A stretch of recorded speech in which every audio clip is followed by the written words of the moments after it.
Joffrey, Renly, Robb Stark are all thieves. They'll bend the knee or I'll destroy them.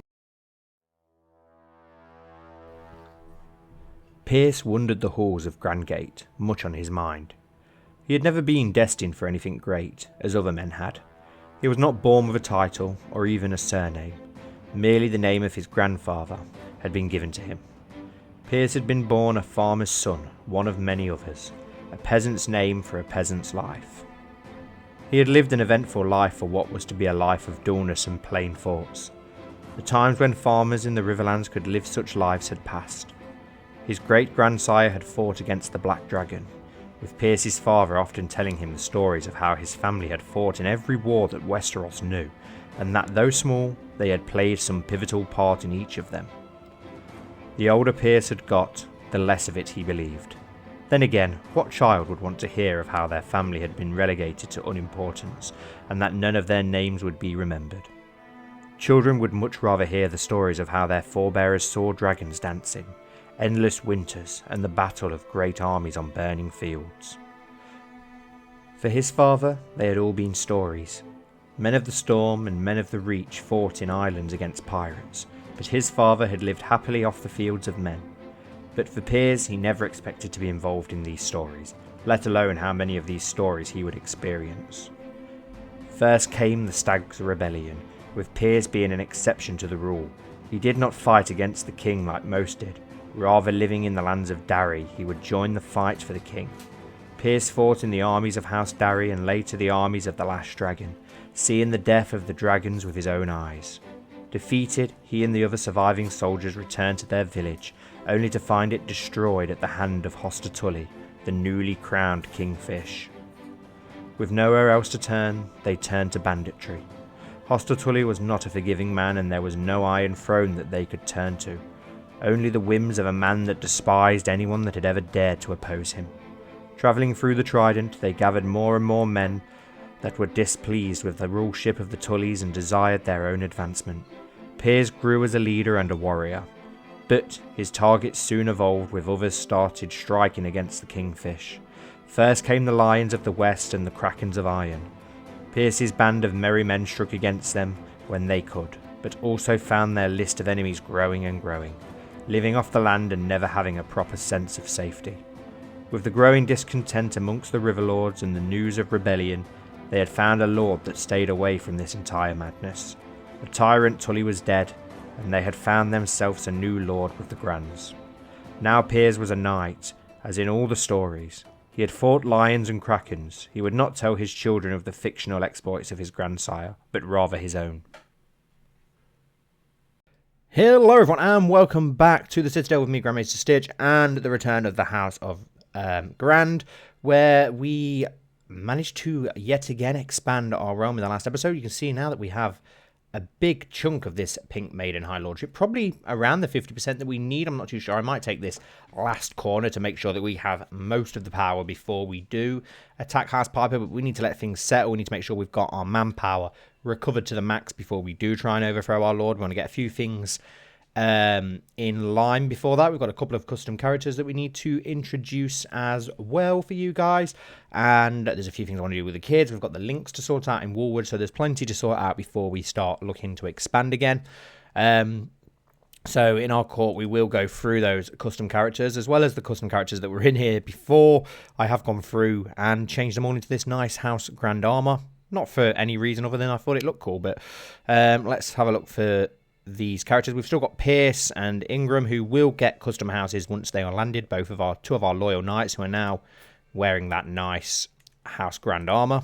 But as for the custom characters, we have, let's see if we can find any of them. I do have Kerwin here as well, who's one of our knights who we do need to actually, what I do want to do is offer him a knighthood, which we will do. He's going to be one of our knights as well. One of the characters you'll know from the last episode, once I find him, if you can remember, Romond, who we did recruit to our court from the old law of Pine-Wall Hold. He is now, I probably should have clicked on him first before showing where we got him from. But I'm sure you'll remember from the last episode there was the guy from the enemy army who we did recruit, and he is now Romand Baskgrove. This very nice sigil, some lovely colours. So yep, he is one of our new custom characters. I'm trying to think if there's another one in our court. I'm pretty sure there is. If it's not in our court, it's one of the landed characters that we took over from, which might be the case, actually, now that I think about it. Yes, it is. So that was one of the custom characters. Another one is one of the lords in one of these provinces around here. Here we go. We have House Runic as well. Lady Liena of Truthmine with a very nice runic sigil, and another Weirwood of the Seven. Supporters, a young lady there. We do need to find her a match, actually. Let's see if we can arrange a marriage for her. One where she gets to keep. Can we not arrange a marriage directly with her? Doesn't look like we can. That's fine. Hopefully she'll arrange her own marriage where she doesn't lose her name. And I'm trying to think if there was another. I've got a feeling that there was another lord somewhere. Another house that I did. Could be forgetting. No, Greymon was from last episode. Maybe there isn't another one just yet. No, I don't think there is another. I think it was just those two then. I'm probably thinking. Oh no, and then the one in our court. Yeah. Okay, so that was it. Let's unpause, let things tick along. We have knighted Kerwin, who is married to Bessie, of course. Hopefully they will have some children. He's a trained fighter. Giving us some decent knights in our court, actually, now. We have got many decent knights. We could create a new accolade, I suppose, but we have got lynxes terrorizing in Warwood, so we will go on a hunt for this. The chase provides thrills and dangers in abundance and serves to provide a firm ground in riding and archery. We do want to obviously improve things in that region as well, so we will plan the hunt, just a normal hunt, to Warwood. Can we go around the lands near Warwood, or is it literally just Warwood where it was? I think it was just Warwood, so actually let's customize the route. Can we go... Select a location on that. Should we go a little bit further into these woods, a little bit beyond Warwood? That'd probably be better, because it's probably going to be from around here somewhere. Do we need any travel options? I'm not sure if we do. We could hire a forest guide, I suppose. Do we have a caravan master? I don't want to employ a caravan master. Travel options. No cost for superior mounts, but we can't have any of those at present, unfortunately. Our courtier, so yeah, just for recreation. Oh no, slay the beast. You want to go to hunt? Yeah, we want to slay the beast, so we'll go for that option. Search parties, local gamekeepers, search parties, or flushing gangs. Do we go for the flushing gangs, considering we need to find this beast? We don't have a lot of money, but I feel like we do. We should, because we want to make sure we catch this beast. Party size, reasonable party, substantial party. No, we'll go for just a reasonable party. Unlanded knights and lazy or martially educated courtiers and all courtiers and guests. Do you know what? Let's just go for it. We haven't got the money for it, though, have we? It's not going to allow us to do it because we don't have the money. Either way, so we're not going to be able to actually go for... What about if I take off this forest guide? No, we're still going to be short on cash, unfortunately. So we can't go for the hunt just yet, unfortunately. We'll have to come back to the hunt at a later time. Let's just quit this for now. So we will hunt that down afterwards. We can create another accolade. Let's have a look. We have Pierce, who's a pretty beastly knight. So yeah, let's allow him to have his own accolade as well. Will cost us 100 prestige, but we've got plenty of prestige. Successor, there isn't really any other options at present, so we'll leave him that for now. The Lord in the Hills. There we go. We've got two of our knights now with their own accolades. I wanted to... Let's let things tick along while we're doing it. I wanted to educate our two children, who are our wards anyway. So let's select an education focus for Rosalind Grand, our daughter. Now, she's very good in learning, very good in intrigue. Oh, do we go for the intrigue focus or for the learning? We can't go for the learning education, so we will go for the intrigue focus for her. And we can influence our ward's personality by passing on one of our traits. And I'm going to... Which one's the best of our traits for intrigue? Diligent probably is the ambitious trait, which is the one I wanted to go for anyway. So perfect. It might succeed. We might not get 100% success in that. And then for our son, we will educate you in stewardship, just like ourselves. I don't think we can pass on a personality trait to you yet. I think you're too young. Influence Ward's personality, ambitious. I approach my daughter Rosalind with the question, do you like being a child? No. She wrinkles her nose. Adults treat me like a hound. They always tell me what to do. Prove their folly to them. Show eagerness. Strive to be more than you are, unless you want to be contempted like a child, even as your body withers with age. I don't care, sighs Rosalind. I'm going to wither her either way. So she loses a 20% opinion of us. We lose a 20% opinion of her, and we get stressed. So that didn't go to plan, but it's worth the try. And mental break, endless toil. Sometimes I feel like the entire world rests upon my shoulders. My responsibilities as Lord of Grandgate are endless. I hardly have a moment left for myself. This is my duty after all. We gain more stress. We can become uncuff, or we can become an addict of the milk of the poppy. No, we will just take it for now and grim and bear it. Is there anything else that we can go hunting, which will improve things? We have now got bad control over here, but we're too busy at the moment already doing the control here. Is there anything else we can do to try and improve things? I don't think there is really. Is there? Not really, no. So other than that hunt that we can go on, there's a battle from the last episode, that's fine. You gain men-at-arms negotiations for 5 years thanks to our wife's skills, which is good. We do still have that very interesting stewardship lady that we got in the last episode. Can we maybe find her a match? We can marry her to one of our courtiers, I suppose, or we could go for an inheritor. Let's have a look without inheritable traits. Let's have a look at people in our court. We've got the 2 Brackens in our court. We could marry to one of the Brackens. Got Master Ryan of the City of Miranda as well, but I don't think we're going to... Who is he actually in the City of Miranda? Can we... Yeah, he's lowborn. Nothing overly impressive around him. Could we... Yeah, we can't revoke his title. I thought we might better revoke his title just to give ourselves a bit more income, but we are making money again now that we're not at war. Well, we are at war. Of course, we're trying to sway Hoster Edmure Tully, who is still winning this war, but River Run is under siege, which doesn't look too good. My spy master has come to me with grave news. Why we do not yet know who. Someone is plotting to kill my courtier, Shana. Who is my courtier, Shana? I have no idea who she even is. Some peasant leader, so... I don't really care, if I'm completely honest. Here comes the loyalist host. They're going to march back and probably crush that Went host. That's fine. We want the Tullys to win this. We don't want the rebels who have Piper sided with to win this. Could we actually declare war on you now? No, not at the moment. We can start a claimant faction, but I don't think we need to do that. We've got a lot of this land anyway. We are going to try and take this bit of land. Oh, no, we don't actually have a claim on your lands. This bit of land, actually, do we? I don't think. Oh, it's a new lord. The lord has died, so it's only a young lad at present who does have a sibling, but she's much older than our son. I thought we might be able to bind the 2 houses together, but unfortunately, we're not going to be able to do that. She's way too old for our son. We can train our squire again, so we'll do that, even though he's pretty pathetic. He's going to fail again, more than likely. And no, we had a good training session. Joran and I sparred with practice swords today. After all, a knight is only as good as his swordmanship. During our training session, Joran demonstrated quick thinking and martial prowess with his practice sword. It was impressive seeing how determined he was to master today's tactics. Awesome, we actually managed to achieve something with him for once. Hopefully we can train him up a little bit more. At least make a trained fighter out of him would be nice.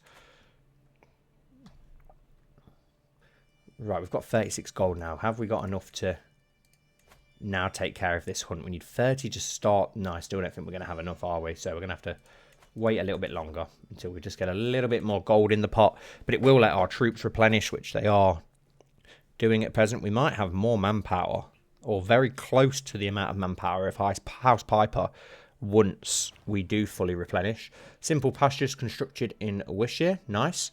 And a small hill fort constructed in Grandgate. That's the one that we've been constructing for a while, but I didn't know that something was being built in Wishere. That must have already been being built before we took that land. So that's nice. So it's improved how that is. How is Grandgate looking now? We've still got room for one more building. Obviously, we ain't got the money to do it just yet, but I'm not sure what we'll go for when we do. We could get some barracks, I suppose, and improve things that way, or maybe some workshops, maybe barracks to get more manpower. I do want to still improve our men-at-arms regiments as well, once we can improve those scouts and riverbows a little bit more.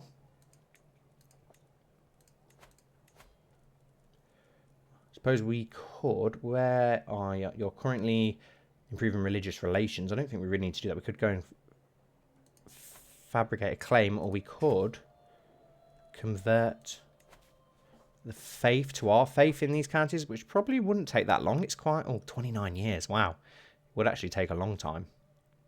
Maybe not then. Instead, let's start to fabricate a claim on this land here. Once we've got that corner, I know then we'll definitely have enough power to take over the pipers and overthrow them. We can't really do anything with our contract obligations at the minute, unfortunately, because they're currently at war. But yeah, it's still 50%, so it's probably going to be a while. 20,000 here, but there is a 33,000 man host on its way to put them in place. And with my leave, my son Robert and his wet nurse parade into my chamber. Bessie poses like a herald and proclaims, "My liege, you witness a momentous occasion. Robert has a mighty gift to offer you." She nudges him forward. "Go ahead, Robert, tell him." "Father, I lost a tooth." My son proudly presents his toothless smile, handing me a pouch with the fallen tooth inside. "Lovely, but keep your teeth as a good charm.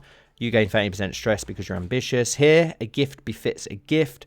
We pay 10 gold to Robert Grand. You will become the owner of Robert's milk tooth. We lose 17% stress because we're ambitious, which is good.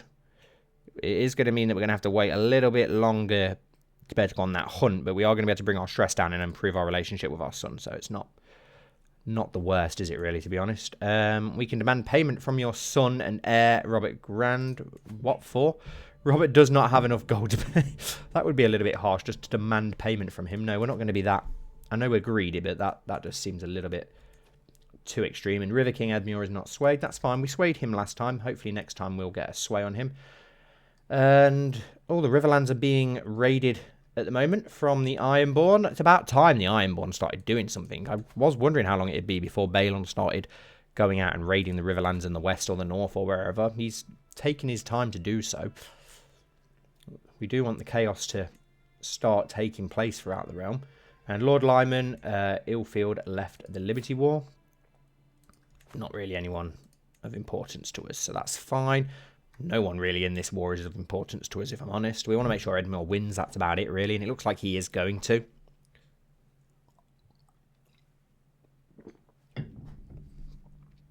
And then, once that's over, we can start plotting against our liege lord, whose manpower is incredibly weak because they keep getting destroyed. Looking at his son as well, Mark Piper.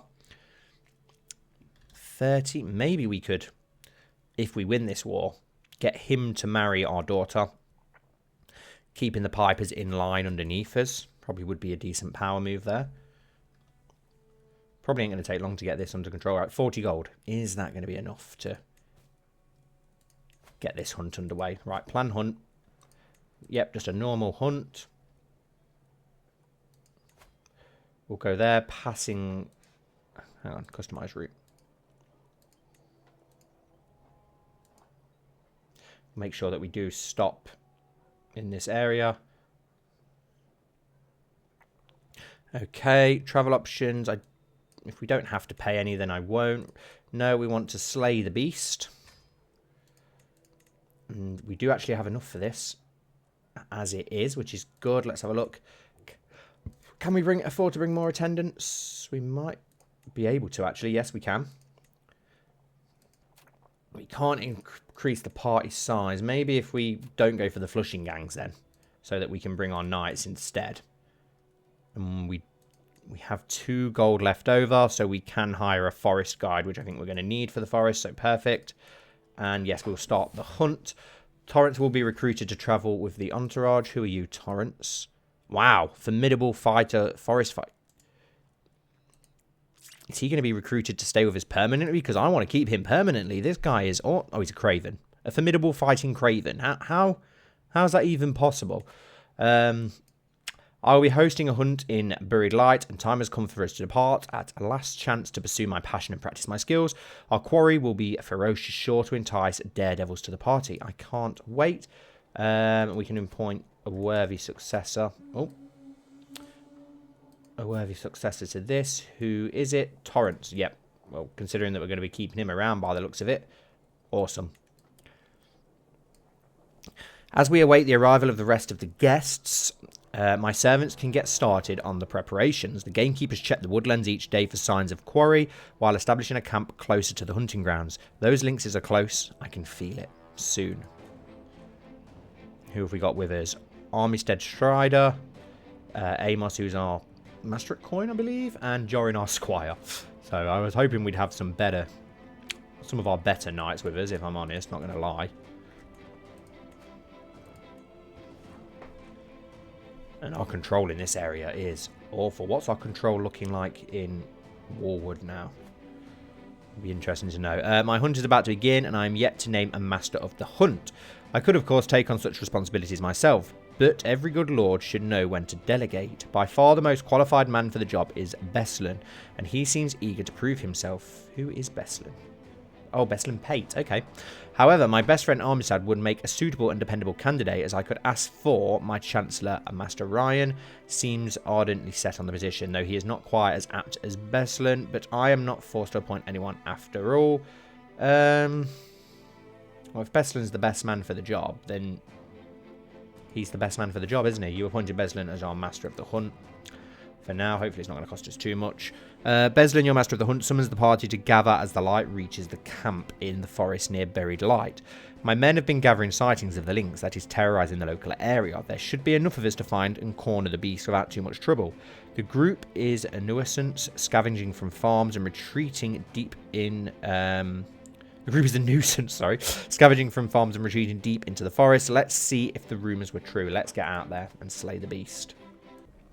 Lord Rorin and Beslan Pate bond over hunting, which is good to see. House Grayan and House Pate becoming close friends. Oh, what's happened to Jason over here, who's dead? We found a dead body. My best friend Armistead went on ahead of the group, chasing the lynx alone. When I catch up, I find him standing over a man, tugging an arrow from the poor commoner's chest. He hides the arrow behind his back when he spots me. Lord, it wasn't my fault, I swear. Soon enough, the rest of the party will catch up and demand an explanation. He fought valiantly to save him. I saw it. Protected peasant. Lordship of Wallerwood gains protected peasants for 10 years. All hunt participants gained 30% opinion of us, which would be pretty good.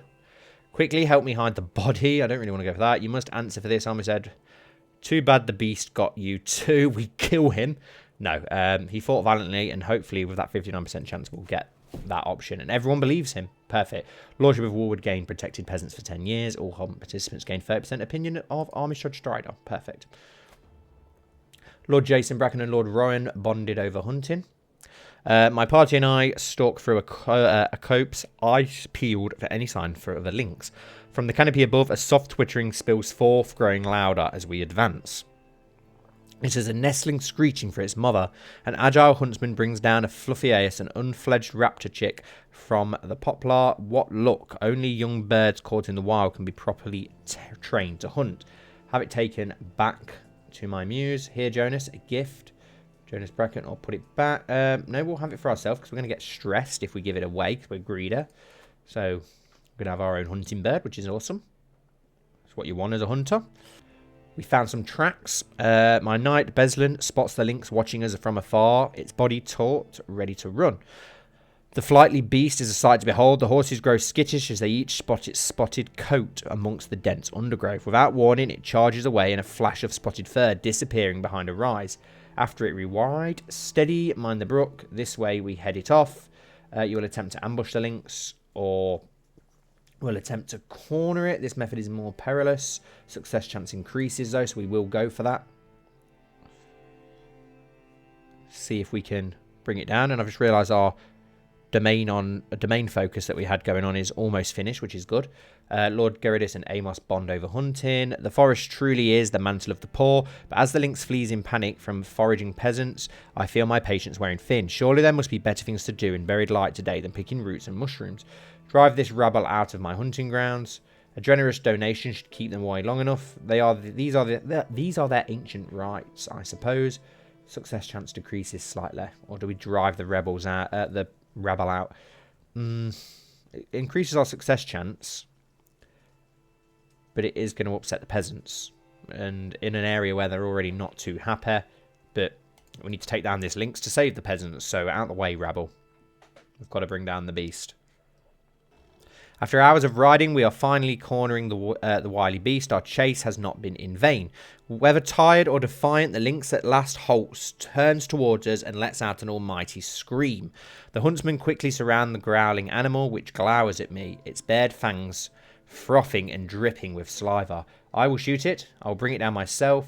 Spears ready and forward. So we want to go for one of these top two. I will shoot it. You gain free trait experience in bow. Slightly increases hunter trait. You complete your slay beast intent, lose stress, gain prestige. If I will bring it down myself, we've got a 50% chance of slaying it, 29% that it wounds us or seriously injures us, and a 13% chance we die. That seems too risky. We'll shoot it. We'll take it down with a bow instead.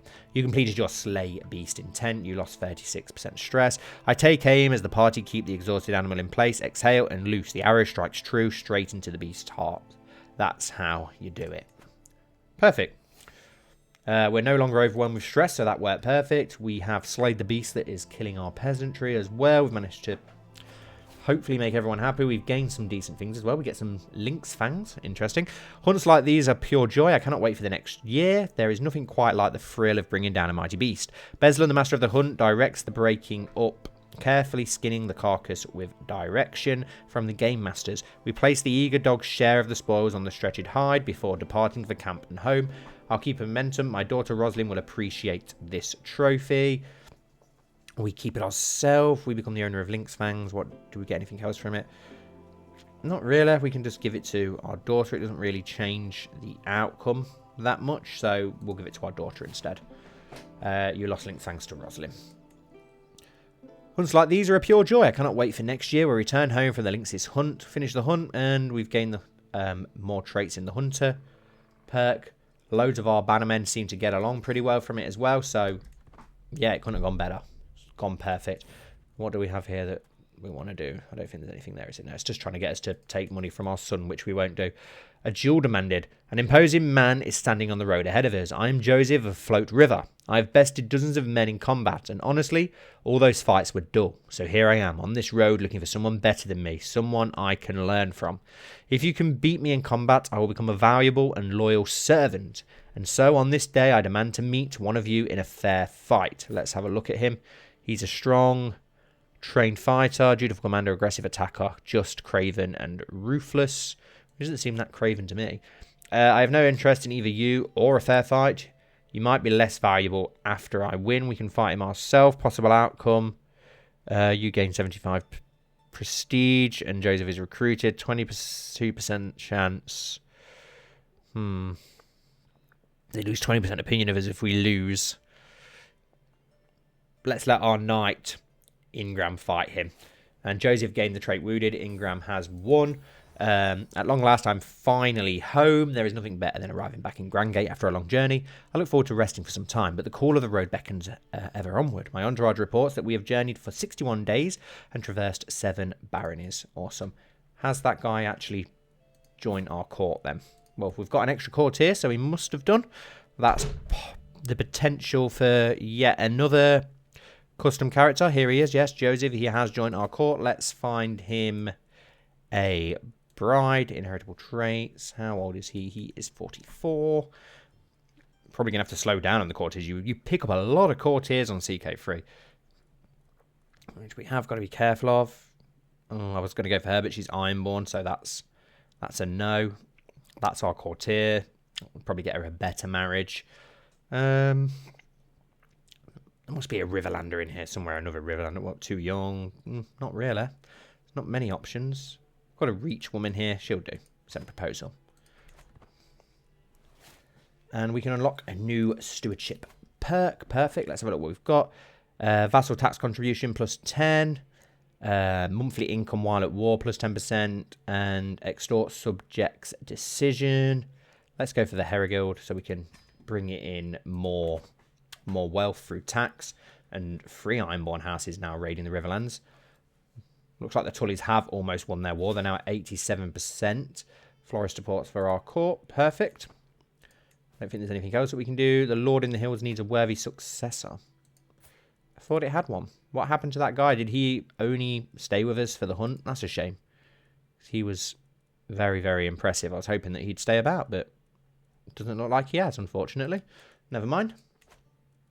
I'm going to have to let our wealth improve yet again now. Still waiting for this war to be over so we can see what we can do with House Piper, who is our neighbour to the north in Float River. House Perrin, Lord Robin of Float River. What can we do with you? Is there anything we can do to get you on side? Offer guardianship to your son? I don't think you're going to go for it, are you? None of your neighbours seem to do it when you're such a lowly lord, unfortunately. He does have a decent opinion of us, though, which is good. He's a traveller, a pilgrim, a knight, a hunter. There's not much else, not much that we can do. We can offer him a ward. That could work. He's not overly impressive, though. But we could offer him someone from our court, maybe. To the impeccable Duncan, I have proud through documents both ancient and of less certain provenance. I finally have enough material to make the case that you are the rightful lord of the lordship of White Bricks. See it done. It's going to cost us a lot of money, put us in debt, but we will get out of debt, and now we have that claim on the land that we need so that we can take over this whole southern section of the High Lordship of Pink Maiden. Being in debt's a bit of a pain, but we'll soon get ourselves out of it. That's fine. It is going to upset our character with him being so stewardship focused, but I'm not going to be taking loans or anything like that. Not going to be risking that. Create independence faction, create a liberty faction, create a claimant faction. Members of the claimant faction supports a predators targeting a title belonging to your liege. Let's have a look. Can we actually put ourselves forward for it? No, we can only try and make somebody else go for that. That's fine for now.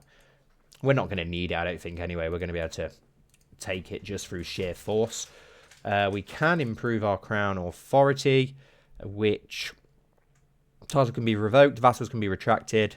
It is going to lower people's opinion of us, but we haven't really got anyone under us at the minute anyway that we really need to keep on side. So we will pass that law and improve our crown authority, which is going to be very useful. I mean, looking at our vassals, we have Lord Rowan Greyron, who we like, Lowborn guy, House Oaks, who's only some random house. So House Runic, who I'd like to keep on side as it's one of the customs, and the rest are nobody's really, so it doesn't really matter too much if they're not kept on side. Right, let's have a look at this young lord. He is involved in the war by the looks of it. He has 1,000 men, so we can't declare war on him because we're in debt, but once we're out of debt we'll be able to. We can offer him a knight tutelage, which, yeah, we're not going to be able to do. He's not got a very good opinion of us. But we could have done a marriage to our daughter or to his sister, but I'm going to save it with our daughter for maybe House Piper. If we need it, we might not need to do it. We might be able to do it with a different house nearby to get them on side. Who's this house down here? House Haynes, who is fighting against the Tullys, which is interesting considering that House Vance, I believe, is fighting for the Tullys. Just one lord underneath him that's decided to go against Edmure. Look at Edmure. Edmure's looking good as he's got hold of. Who did he marry again? House Royce. River Queen Alyssa Royce, who is pregnant. That's probably going to give him a decent alliance. My prisoner Conway has died in my dungeons. That's, oh yeah, I remember him with the cool sigil. Let's train our squire. Training swordsmanship. 77% chance. Now things are getting better, look. Awesome. Let's train him in horse riding. See if we can make him a better rider. And Jorin and I trained our horses today. After all, a good knight can ride well. During our training session, Jorin struggled to keep up with me and my horse. He often lagged behind and hit many of the obstacles on the field. Oh, maybe it will not go successful then because the guy is a complete idiot. I don't think there's much else that we can do, really. Is there just literally wait for things. We could establish our house traditions. Let's have a look. Pride, power, vigilance, fortune, devote. Yeah, it's got to be fortune, isn't it? House Grand gained house traditions, fortune. And River King Edmure has been swayed yet again. He's got 44% opinion of us. Awesome. It'd be nice if we can get on to his council at some point as the steward of the rivers. 2,300 men now. We've got 6 knights. And we've not fully replenished either yet, so we will have more manpower. We're going to have about 2,500 manpower once We're fully up and running. Education, focus, intrigue, education. We don't really have anyone. She's got 8 intrigue. Could we find her a better guardian? Probably. I don't think we have anyone really in our court though. Our son has now got 5 stewardship. I'm not going to find him a match yet. I'm going to wait until we can find a better match. I would like to get a better guardian for our daughter though, if we can. Who in our courtiers has the best intrigue? Wow, you are impressive. Married to Pierce. Let's can we not offer you a guardian at the moment? No, unfortunately not. It would have been good to get you. You're better than our other spy master. Can we recruit you to our council? Jenny's okay, but you are incredible. So we're going to assign you. Sorry, Jenny, but I'm not messing up the chance of having a 29 overall intrigue character as our new spy master. Disrupt schemes, support schemes, find secrets in Pink Maiden. If she can't find secrets, then I don't think anyone else will. Do we have anyone better for stewardship? Because no, we literally don't, unfortunately. He's the best we can do. Increase development in county. No, we're okay. We're doing that ourselves anyway. We're still trying to gain control. 5 years left to gain that control. But I'd like, if we can at least by the end of Duncan's life, have this High Lordship and leave it in a nice state for our heir. That would be perfect and what we want to try and achieve whilst Duncan's in control. If we can do any more, perfect. Any less, I want to at least have all of this under control and improving before Duncan passes. 93% now in the war. I just want to get this Liberty War finished, hopefully by the end of this episode. It is very close to being won now by the Tullys. The Tullys are chasing down the rebels, chasing down this small Piper host. We should have called up our manpower and just slaughtered that Piper host for the fun of it. No, just to put in the finishing touches. The Brackens. Who did the Brackens side with? I think they sided with the Tullys, didn't they? Yes. The Blackwoods went against the Tullys. Of course, they're on opposite sides, because why wouldn't they be? I'm surprised by the Blackwoods, though. And county corruption because of lack of sheriffs, unfortunately. But we are trying to improve things. We are making money still as well, thankfully. Greetings, Lord Duncan of Grandgate. Despite our best efforts, my agents have yet to uncover any secrets.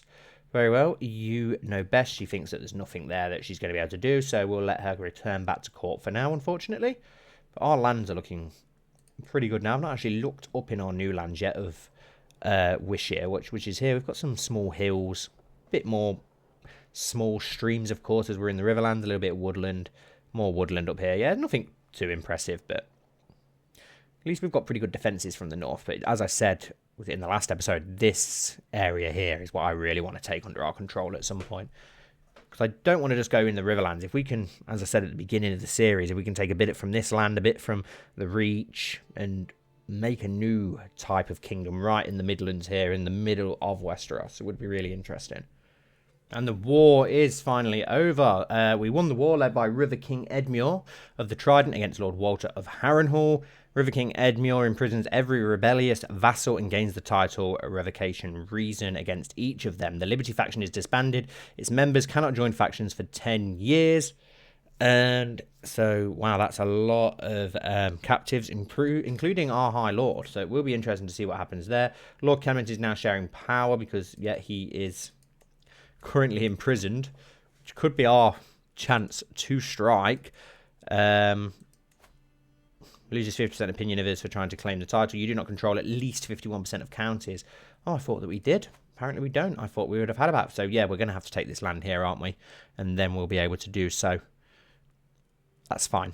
We will be able to do something there, hopefully. Hopefully Edmure could even make us a High Lord. I doubt it. You don't see it happen very often, but that would be interesting.